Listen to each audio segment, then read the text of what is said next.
Some old meta heroes are climbing back up the jungle tier list, while some heroes are dropping from the meta as well. The jungle meta is a bit confusing, but don't worry, because in this video, we're going to rank them one by one, from the most overpowered to the least effective hero this season. First, let's explain the tiers. S+ tier is for the auto-ban heroes. S tier are the top meta picks. A tier are great choices when the meta picks are not available. B tier are balanced heroes. C tier are struggling in this meta, but can still survive with the right hands. And D tier are the ones that need buffs and can barely keep up in the current meta. Starting with Hanzo, who is really popular right now. Some say he's meta, but I'm going to put him in the great picks tier. The reason why we don't put Hanzo in the meta tier is because he's a conditional pick. You need a strong early game team composition for him to be effective. Even though Hanzo can easily steal buffs, he still struggles to keep up in the early game. For example, in this game, Alice and Glue are strong early to mid game heroes, which makes it super easy for Hanzo to perform with that kind of front line. Once Hanzo survives the early game and completes his Trinity build quickly, that's when you can really maximize the Hanzo pick. And for those who don't know, Hanzo's ultimate was recently buffed. It now grants 15 energy when you hit enemy heroes, and 45 energy when attacking the turtle or lord, which is a super solid buff for him. In the early game, you can ask a teammate to come with you and invade the enemy red buff. This way, you can maximize his first skill and delay the enemy jungler. Meanwhile, if you're facing a Hanzo, you can wait for him in this bush to prevent the invade. Next is Lucas, who is making a return to the meta picks. It's not obvious, but Lucas has actually received several buffs in a row. I'm not saying it's because the Naruto collab is coming back with Minato and Itachi, but it kind of feels that way. When it comes to solo rank, Lucas is the one I'd really suggest. He's basically back to his old strength, strong enough to take on 5 enemies at once. He's already super strong in the early game, making him one of the easiest junglers to play right now. One of the best things about Lucas is his multiple dashes and CC immune skills, which make him really unstoppable. Speaking of unstoppable, here's Freya, one of the strongest heroes right now, and the 3rd most banned hero. It's funny to think that at first, people didn't want to play Freya because they considered her revamp weak. But with her follow-up buffs, she's now extremely strong. The reason Freya is so strong is that at level 1 or 2, she can already bully opponents because her second skill has no cooldown, as long as you have a target to hit with her basic attacks. That's why Freya can handle solo invades easily. Though she no longer has the unlimited shield, her ultimate now gives such strong sustain that she can last a long time in fights. Next is Leomord, who should be in the auto-ban tier, but he only has a 27% ban rate, so we're going to put him in the meta picks. I consider Leomord one of the most overpowered heroes this season, because of the consecutive buffs he has received. He also dominates not just in ranked matches, but also in tournaments as a jungle hero. Turret diving in the first 2 minutes of the game feels completely illegal. The revamp on Leomord's passive benefited him a lot, and the shorter cooldown on his ultimate is a great addition too. Even though the duration is shorter, the faster cooldown allows him to use it more frequently in fights and constantly pressure the enemy. Leomord was so strong that he immediately got a nerf, particularly on his first skill. It was just recently buffed from 100% to 200%, but now it's only 160%, which is a minimal change, so he's still extremely strong.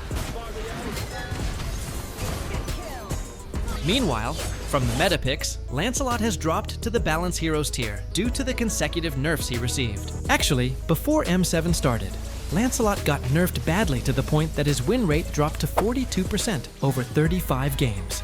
That's why teams rarely picked him after the Swiss stage, seeing how hard it was to win with Lancelot at that time. And in the knockout stage, he was picked only 5 times and lost 3 of those games. But of course, we still put him in the balance tier, because if you're good with Lancelot, he's still strong and worth using. Especially if you have Lancelot's new Valentine skin, which you can get for just 2,500 crystals of Aurora. On top of that, Leomord's lunar skin is out too, and if you're looking for affordable diamonds, top up here at Richmond Shop because their diamonds are super affordable. Just click the link below, and you'll be redirected to their main page. They have affordable weekly pass and diamond packages that you can choose from. The good thing is you can pay using Gcash. Just enter your ID and server, then proceed to payment, and that's it. What are you waiting for? Top up now! Moving on to Yizun Shin. He didn't receive any major changes, so he remains a strong meta jungler. Though the duration of Traceless, or his dash, was reduced to match the dash animation itself, it still feels unfair, because it gives free Purify while dashing, and the cooldown is extremely fast. On top of that, the reveal duration of his ultimate was reduced as well, but it didn't affect him much. More importantly, his farming ability wasn't touched at all, so there's no way he's leaving the meta. Though he's just a bit harder to use compared to the heroes we mentioned earlier, since YSS is a more complex and technical hero, but once you master him, this hero can definitely help you climb the ranks. Joy is also in the S tier. There's no way we're taking Joy out of the meta tier, cause she's the strongest mage jungler in the late game and can easily carry games in solo rank. She didn't receive any changes, but the armor reduction on Genius Wand was increased, which works as an indirect buff for her since it's one of her core items. She's also much easier to use compared to YSS. Just remember to be careful when you dash onto a hero without your beats ready, because one stun can punish you instantly. Another one is Fredrinn. Fredrinn is the reason why assassins are falling on the tier list. His non-stop crowd control as a jungle is a nightmare to deal with. And the great thing about him is that he can still survive in fights and even secure objectives, even if he is at a disadvantage in Lord fights. Something that assassins lack. Just a tip, pick Fredrinn when your XP laner or roamer is a damage type, so your lineup is balanced. And yes, I said assassins are struggling in the current meta, but not Aean. Personally, I ban Aean because he's really hard to take down with his camouflage, and my eyes become so blurry that I just can't spot him. So out of curiosity, I watched from the enemy's POV to see what it feels like being kited by Aean, and even I got annoyed at my own movements. It's not just his camouflage that's unfair. His movement speed bonus and HP recovery while invisible also make him so overpowered. For me, this hero should be nerfed. He's way too unfair on ranked matches. Next is Fanny. She's C tier if you don't know how to play her, but if you do, she's on the meta tier. No explanation needed for Fanny. Just don't use her if you haven't practiced, even with basic cables, or you'll get reported. Now for great picks, we got Hayabusa, Nolan, Baxia, Alucard, Thamuz, Guinevere, Julian, and Suyu, who just got a buff recently. All of his skills got a 1-second cooldown reduction in the late game, but we haven't really seen him dominate the meta yet, so he's just a great pick for now. Meanwhile, I must say these four are really underrated. They're great picks, and a lot of people one-trick them in high rank. Especially Alucard, who's a deadly pick. Stay too close, and his passive will let him dash to you every time, making it impossible to escape. He's one of the most thug-life heroes, and perfect for solo rank if you're looking for a hero that's easy to play. I've also seen a lot of streamers and YouTubers main him, so maybe you could be the next Alucard streamer. Baxia is also a great pick against damage per second heroes, or heroes using a Trinity build, because his passive and his ultimate reduces the damage from every hit he takes.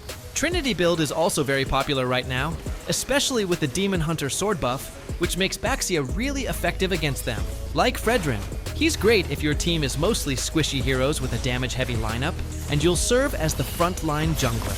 And one tip, always prepare your items before buy and sell to avoid buying the wrong ones. Meanwhile, despite a heavy nerf, Hayabusa still manages to stay in the great pick tier, along with Nolan. But just like Hanzo, they need a strong early game lineup to really perform. Meanwhile, Aulus and Yin are in D tier as they really need a buff or revamp, because only bots or epic players are the ones using them. Here are the B tier and C tier heroes, and we won't talk much about them since they're not relevant to the current meta, but hopefully the developers notice this, so I can talk about a new jungler tier list, because the meta always features the same heroes. And just a reminder, this tier list is just a guide. You're still the one who decides where to put them, and it also depends on how strong you are. Happy Valentine's, everyone!